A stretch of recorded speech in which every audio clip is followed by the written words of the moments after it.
What's going on? It's your boy Daven Oglesby here on Runner TV with Roy Dingo the G. Let's get it.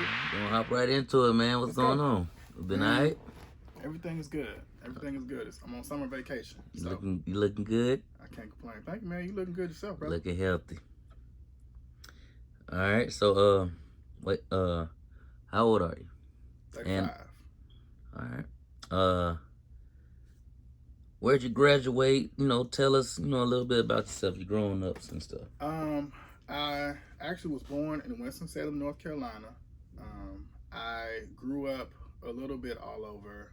My parents split up when I was about 3. So my mom, bounced between North Carolina, Georgia, Florida, out in Texas for a little while. My dad actually lived out in Texas for the majority of me growing up. And he actually just recently moved here to Nashville. So I grew up a little bit all over. Went to high school in Orlando, Florida. Went to college at Bethune-Cookman University in Daytona Beach.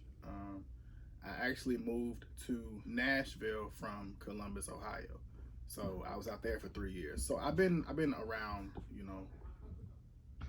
and just trying to now find where my roots are gonna get, where I'm gonna plant the flag with the family. All right. Okay, so the reason of me asking you that as the first question is simply this. Age and growing up abouts and stuff. The reason I asked you that is because I just wanted to understand the time frame and the grind of how long it'll take.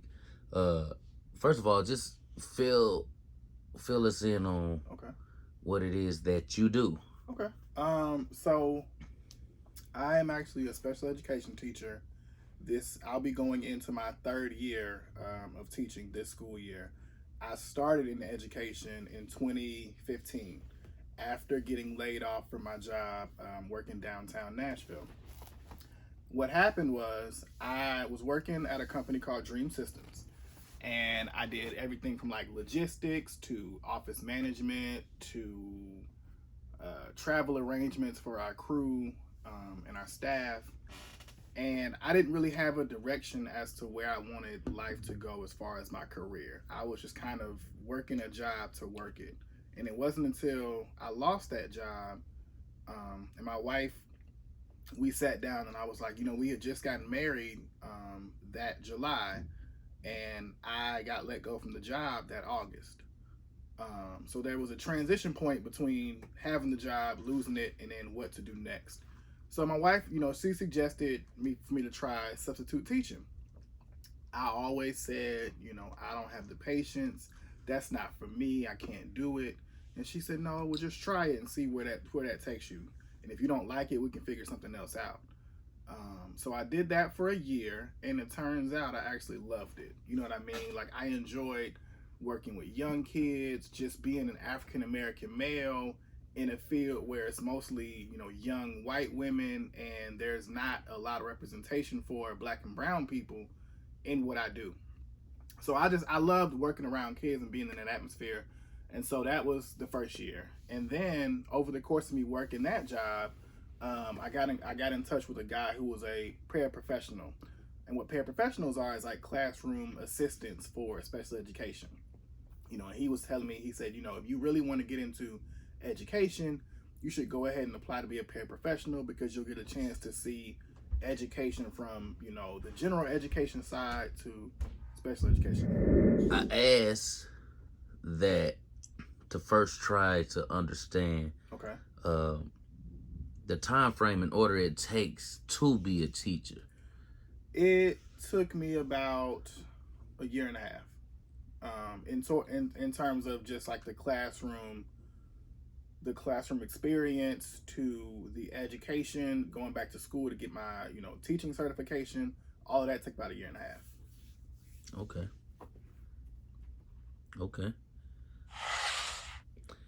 So how is it being a special education teacher?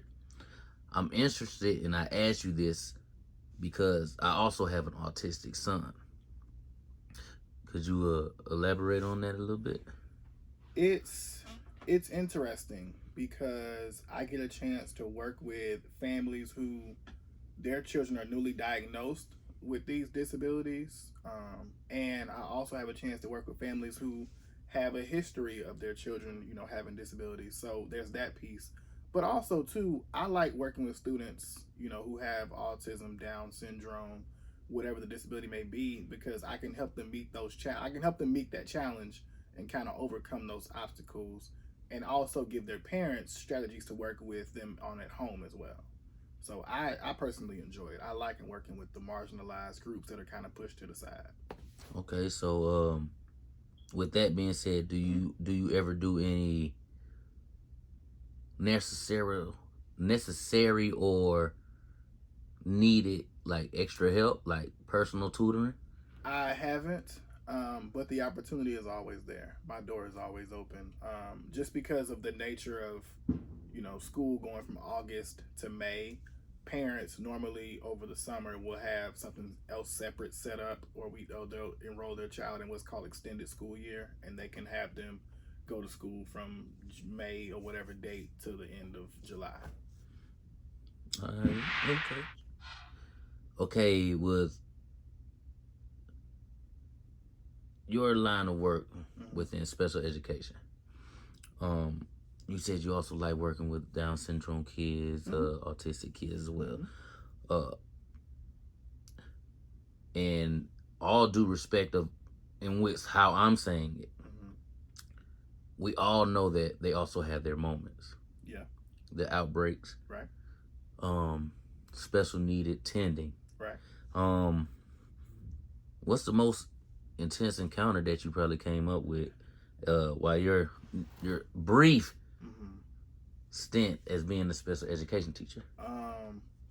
I won't say the student's name or what the disability was, but there was an incident where we literally another special ed teacher and myself had to remove all the students that were in her classroom, take them to my classroom, because she had a student who was flipping desks, tables, chairs, simply because something didn't go his way.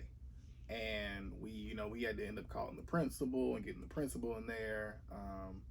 So it's just seeing those moments where they go from being calm to it escalates to, like you said, you're doing destruction of property at this point. So it's beyond calming down. It's on a different level now. So that was the most intensive case I've seen, where he was throwing whatever he can get in his hands at teachers. So, but it's all in a day's work. True. What's some of your tactics that you use though, like for kids who not having such a good day, or like how was it for you to be so encouraging? Like what is it about you that you feel like makes you be such a good teacher? Because I mean, it's not cut out for every teacher. Right. It's not. And that's one of the things that I've had to learn. You know what I mean? I've had to learn what it means to kind of walk in this space and be the best teacher that I can be for my kids. So I have three kind of philosophies, or three words that I live by in terms of my teaching philosophy, right? Peace, love, and inclusion. I say that because I set up my classroom to be very peaceful. I have, hip hop instrumentals in my background. I have low lighting so that you're not, overstimulated. I might have beanbag chairs or flexible seating or whatever the case may be. I just kind of make the classroom environment as peaceful as possible firsthand, right? The physical part as peaceful as possible. On the second end, I have love. I make sure that every kiddo in my classroom feels loved, accepted, wanted, the whole nine, because regardless of what you look like, regardless of what your disability is, my job is to teach you and love on you and be the best person for you that I can be and get you over this hump. And the inclusion part is just making sure everybody's embraced, right? So I try to maintain a peaceful environment and keep things as calm and relaxed as possible, so that way meltdowns aren't as frequent. Okay.